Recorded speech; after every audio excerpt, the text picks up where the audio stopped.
हाय, कैसे हो? उम्मीद करता हूँ सभी अच्छे और स्वस्थ भी होंगे। तो आज हमारा टॉपिक नंबर ज्योग्राफी का 3 रहेगा। तो हम आज चर्चा करेंगे पलाया, झील, रण, टाट, खड़ीन कृषि क्या है। हमने बालू का स्तूप मुक्त प्रदेश पढ़ा। आज हम पढ़ाई जा रहे हैं बालू का स्तूप युक्त प्रदेश। ये इस तरह मैं बता रहा हूँ। उसके बाद में हम बोल्ड पे नोट करेंगे। उसके बाद में आपको बोल्ड पे भी बताऊंगा। ये हम बेसिक ही बता रहे हैं, चर्चा करें। बालू का स्तूप युक्त प्रदेश, ये 58.50% पर यह बालू का स्तूप युक्त प्रदेश है। रेत के विशाल टीले हैं, इसे टीले पाए जाते हैं, इसे बालू का स्तूप कहते हैं। और जैसलमेर में इसे दरियन कहते हैं। दो बालू का स्तूप के मध्य निम्न भूमि जो रास्ता बन जाता है और वर्षा का जल एकत्रित हो जाता है, तो उस समय जो झील का निर्माण होता है वो पलाया झील कहते हैं। जब यह क्षेत्र सूख जाता है, जब यह दलदली क्षेत्र सूख जाता है और सूख कर जो एक मैदान सूख जाता है तो उसे रण व टाट कहते हैं। जब ये मैदान बालसन मैदान, ये कैसे क्या होता है, जैसे यहाँ पे जो मैदानों में परिवर्तित हो जाता है, जैसे यह है झील जो मैदान में परिवर्तित हो जाता है तो उसे बालसन का मैदान कहते हैं। यहाँ पे जो कृषि की जाती है उसे खड़ीन कृषि कहते हैं। यहाँ पे जो कृषि की जाती है उसे खड़ीन कृषि कहते हैं। जैसलमेर के अंदर खड़ीन कृषि की जाती है। पलाया, झील, रण, टाट, खड़ीन कृषि यह जैसलमेर के अंदर है। और पालीवाल ब्राह्मणों द्वारा प्राचीन काल में पालीवाल ब्राह्मणों द्वारा की जाने वाली कृषि खड़ीन कृषि ही कहलाती है। तो यह खड़ीन कृषि कहलाती है। प्राचीन काल में ये पालीवाल ब्राह्मण है, वो ये खेती करते थे, इसे खड़ीन कृषि कहलाता है। राजस्थान में पलाया, झील, रण, टाट, खड़ीन कृषि जैसलमेर में। तो राजस्थान की सबसे बड़ी रण है थोबा और जोबा। कैसे याद करो? राजस्थान की सबसे बड़ी रण है थोबा, बा से बाड़मेर। थोबा राजस्थान की सबसे छोटी रण, थोबा। जोबा, जो से जोधपुर की रण। जोधपुर में यानी कुछ जैसे जैसलमेर है लवा, कणोता, ब्रह्मसर, भाकरी। लावा, कणोता, ब्रह्मसर और भाकरी, यह राजस्थान की प्रमुख जो रण है। इसके बाद हम चर्चा करें राजस्थान से संबंधित, हमें चर्चा करने जैसे राजस्थान के अंदर बालू का स्तूप। बालू का स्तूप क्या होता है? बालू का स्तूप है अनुदैर्य, अनुदैर्य बोल सकते हैं, पवनानुवर्ती बोल सकते हैं, रेखिक बालू का स्तूप बोलते हैं।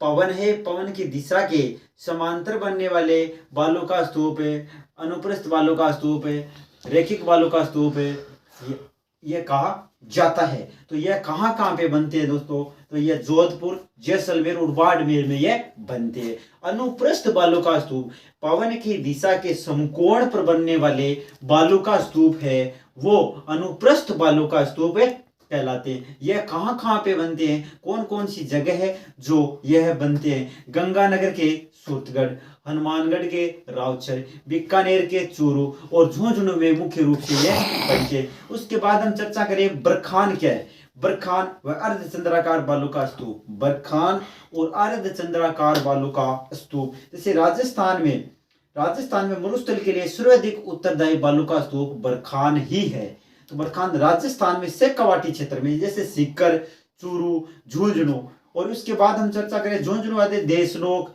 ओसिया और जोधपुर और सूरतगढ़ में मुख्य रूप से ये बनते हैं। ओसिया, सूरतगढ़ में मुख्य रूप से ये बनते हैं। इसके बाद जैसे हम चर्चा करने जा रहे हैं सूरतगढ़ में मुख्य रूप आदि में बनते।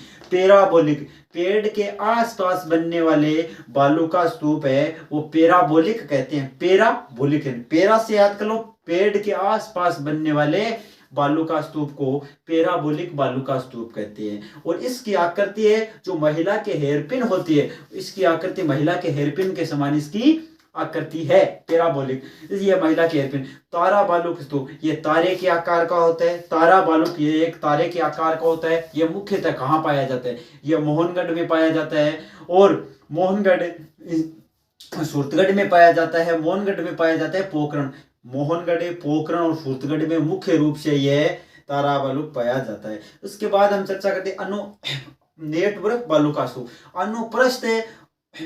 अनुप्रस्थ व अनुदैर्घ्य, यानी अनुप्रस्थ व अनुदैर्घ्य बालू का स्तूप के मध्य नेटवर्क का कार्य करते हैं, तो इसे नेटवर्क बालू का स्तूप कहते हैं। तो यह कहाँ कहाँ पाए जाते हैं, ऐसी कौन सी जगह है जो नेटवर्क बालू का स्तूप पाए जाते हैं? अनुदैर्ध्य व अनुप्रस्थ बालू का स्तूप के मध्य जो नेटवर्क का कार्य करते हैं उसे नेटवर्क बालू का स्तूप कहते हैं। तो यह कहाँ कहाँ पाए जाते हैं? यह हनुमानगढ़ से हिसार, भिवांडी और हरियाणा तक पाए। हनुमानगढ़ से हिसार, भिवांडी और हरियाणा तक यह मुख्य रूप से पाए जाते हैं। इसके बाद जैसे हम चर्चा करते हैं सब्र का फील, यानी छोटी छोटी जो झाड़ियां होती है उसके मध्य जो पाया जाता है वो सब्र का फील बालू का स्तूप कहलाता है। यह राजस्थान के अंदर आसपास बनने वाले बालू का राजस्थान में बनने वाले बालू का स्तूप, राजस्थान में बनने वाले बालू का स्तूप जैसलमेर में है।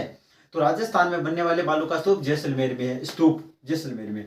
तो राजस्थान में सर्वाधिक बालू का स्तूप पूछा जाए तो जैसलमेर में, राजस्थान में सर्वाधिक बालू का स्तूप जैसलमेर में। और सर्वाधिक प्रकार के बालू का स्तूप पूछे तो वो आपका जोधपुर हो जाएगा। क्या हो जाएगा? जोधपुर। सर्वाधिक यानी जोधपुर हो जाएगा। इसको देख काजरी, काजरी क्या है? ये जैसलमेर में है। जैसे काजरी, इसकी इंग्लिश फुल फॉर्म क्या है? काजरी, central arid zone research institute, central arid zone research institute, central arid zone research काजरी। काजरी का मुख्यालय जोधपुर में, काजरी का मुख्यालय जोधपुर में। केंद्रीय शुष्क अनुसंधान संस्थान, इसका मुख्यालय कहाँ है? काजरी का जोधपुर में। स्थापना 1959 में की गई थी, स्थापना 1959 में। उसके बाद AFRI arid forest research institute, arid forest research institute, केंद्रीय शुष्क अनुसंधान संस्थान। तो इसका अंदर क्या है? तो स्थापना 1985, स्थापना कब हुई? 1985। इसका मुख्यालय भी जोधपुर के अंदर है। तो इसके अंदर क्या है? जैसे यहाँ पे क्या पाया जाता है, जैसे राजस्थान का विभाग जैसे सूखा सहन कर सके, जैसे ग्वारपाठा और कोच की फली, यानी ग्वारपाठा व नागफली यहाँ मुख्य रूप से पाई जाती है। तो हमारा ये आज का टॉपिक रहा है। और कल हमारा टॉपिक रहेगा दोस्तों लूणी नदी से संबंधित। क्या लूणी नदी? तो लूणी नदी से संबंधित हमारा कल का टॉपिक रहेगा। मैंने 3 टॉपिक अपलोड कर दिया है, जो नहीं देखे जाकर आप देख सकते हो। पहले मैं इस तरह आपको 22 टॉपिक या जितनी ज्योग्राफी होगी इस तरह कराऊंगा, उसके बाद में मैं डिटेल से आपको करूंगा। ये बेसिक है, तो आप ध्यान रखना। अपने दोस्तों में ज्यादा शेयर भी जरूर करना दोस्तों। तो ये पशु परिचय की भर्ती आने वाली है, यह कंप्लीट हो जाने। जैसे राजस्थान ज्योग्राफी का कंप्लीट हो गया, उसके बाद एक कला साइंस करती होगा। कला साइंस करती के बाद जो राजस्थान के इतिहास लेंगे, इतिहास लेने के बाद है जैसे पशु परिचय है उससे संबंधित हमें पार्ट नंबर बी लेंगे। इसके बाद हम कुछ गणित वगैरह, इंग्लिश भी, गणित भी लेंगे। इसमें 3 ही सब्जेक्ट है, तो आप तैयारी करते दीजिए और अच्छा है। जय हिंद, जय भारत।